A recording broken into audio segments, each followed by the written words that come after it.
HMPV विषाणूचं चीनमध्ये थैमान, 10 दिवसांमध्ये रुग्णसंख्येत 529% वाढ. वुहानमध्ये शाळा बंद, WHOने अहवालही मागवला.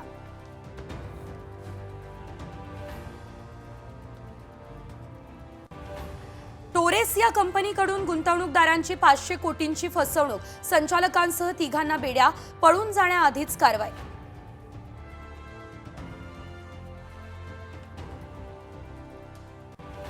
विदर्भ वगळता संपूर्ण राज्यात पावसाची पुन्हा शक्यता, हवामान विभागाकडून अंदाज व्यक्त. विदर्भात मात्र थंडीची लाट.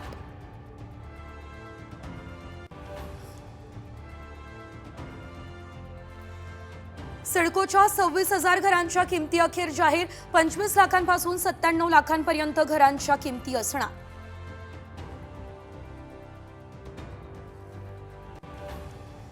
मराठी भाषा शिकवणं शाळांना अनिवार्य, चालढकल केल्यास कारवाई. शालेय शिक्षण मंत्री दादा भुसे यांचे संकेत.